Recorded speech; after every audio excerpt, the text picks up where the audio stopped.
In this episode, I will be interviewing a former American war veteran who has now become one of the leading pro-Palestinian activists in the world today. The VIP is Ken O'Keefe. Ken, thank you very much for joining us on the show. My first question is, where were you born and where did you grow up? I was born in Napa, California, the wine country. I grew up in California, Southern California, mostly San Diego, a little bit in LA as well. So I got the full Southern California experience. You growing up in America, what was your experience like?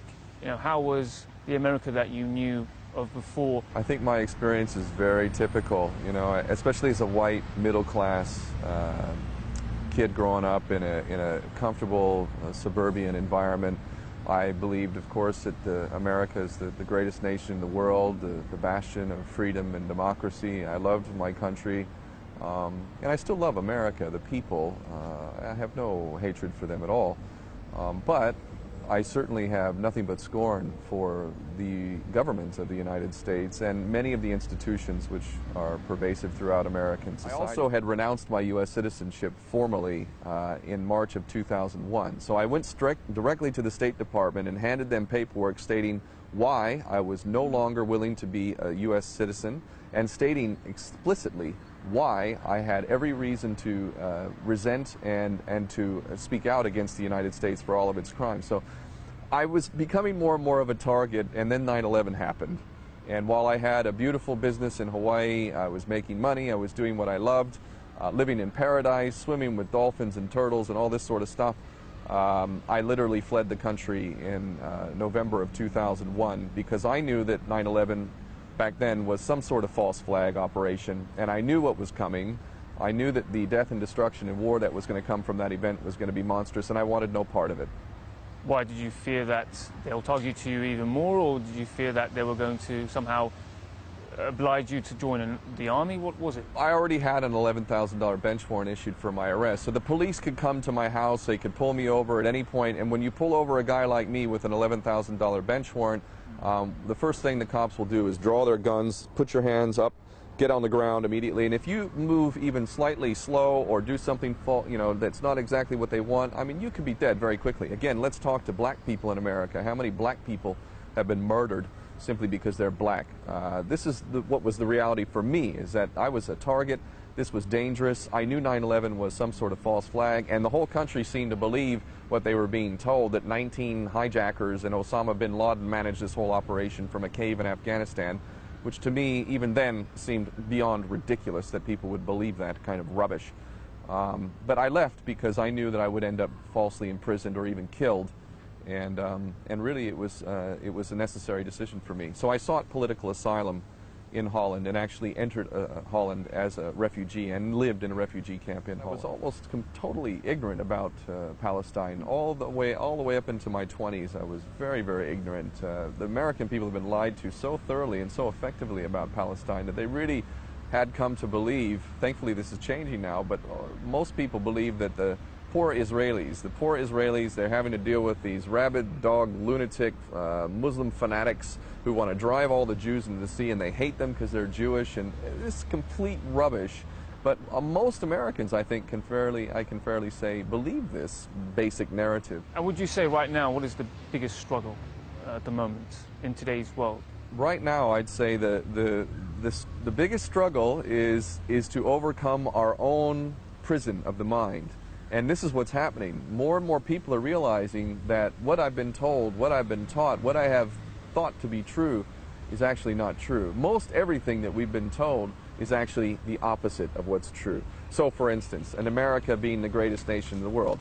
Well, if you want to measure greatness in terms of war and violence and mass murder, America is indeed the greatest nation in the world. But if you want to measure it in terms of its greatness with regard to democracy, with regard to freedom, with regard to justice, it is in fact the greatest enemy of all of those things, and this is the world we live in. If you want to understand the world for what it is, you don't go to the news, the mainstream media. If you want to be lied to, you go to the mainstream media. If you want the truth, you're going to need to find it from another source.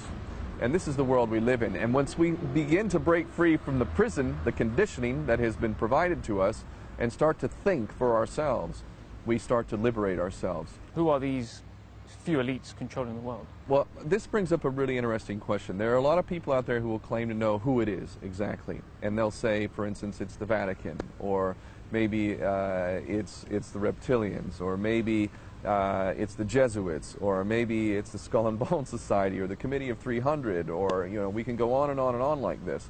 But this is, I think, a trap for us to sit and argue about this. While I agree that it's very important to know who is actually in power, I believe it's much more important for us to realize one thing, and that is that there is a tiny, tiny minority that has an extreme amount of power. They are using that power in a malevolent way, and we cannot continue to allow this. Baron Rothschild said very, very famously in the 1800s, "I care not effectively what government is in power as long as I print the money." If you want to understand power, you need to understand who controls the private control of the issuance of money. Debt-based, fractional reserve currency, usury-based fractional reserve currency is the seat of power. Those who control the central banks, the private banks, the Federal Reserve, the European Central Bank, the Bank of England, the Bank of International Settlements, the World Bank, those who control those banks control the world, effectively. They don't have to fight for money. They have all the money. This isn't about money for them. They have all the money they need. They can print as much money as they want.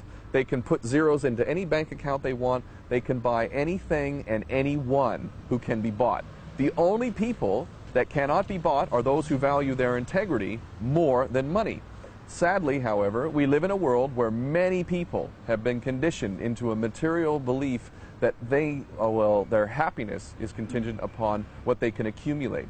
So the system has bought off everyone who is willing to prostitute themselves, whether they be in the mainstream media, whether they be in the governments, whether they be in the major corporations, virtually every aspect of human society, including even charitable organizations, and many places you wouldn't think have agents who are bought off, whether it's through special branch, MI6, the CIA, or other intelligence services or agents. They have their tentacles everywhere, and they control every aspect of human society that is of any value to them, but they do it through the financial system.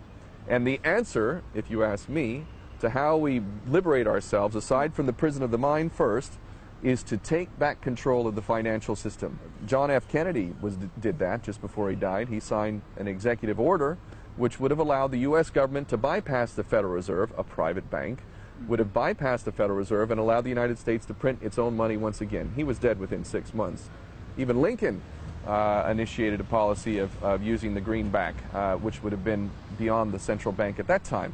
If we print our own money, and we do it without usury, without debt associated to it, every single nation on this planet could have an abundant supply of money, and if they only have sensible people controlling the flow of the money and non-usury based, their infrastructure could be built, jobs could be created, they could have world-class education, healthcare, and all of this, all completely necessary if we take control of the financial system. So for me, the solutions are much easier than people realize, but the first thing is to know that it's possible. That's very interesting, because I was going to ask you what American people should be doing at the moment. You said liberate the minds and then fight the system. Do you think that's going to be possible? Well, I think the task for the American people is the same as everybody else. However, the stakes are a little bit higher in that America clearly affects the whole world. I know many in this world will celebrate America's downfall, and I can understand that given what America has done. And I mean not just the government, but the people who've sat by and allowed these policies to be perpetuated. However, we still live on planet Earth. We all are brothers and sisters in one human family, and I don't mean that in some trite way. We are. Whether we like it or not, we are. We've been manipulated in so many different ways that we've come to believe that our brother is an enemy. And in fact, many of them are acting as enemies, and they need to be sorted out. If you can't come to be a reasonable person and understand that what's good for you is good for me, if you can't be sensible and live your life in a dignified way and not interfere in an obtrusive way, in a violent way against me, if you are not able to do that, then we need to take care of you. I have no desire to oppress anyone else so that I can have filthy rich, masses of servants and all this kind of material wealth. We just want to live a dignified life. That's sanity, if you ask me. And most people are sane, but again, they've been manipulated. If we want to be free, we need to realize the one simple, incontrovertible truth, and that is that we are, in fact, all brothers and sisters.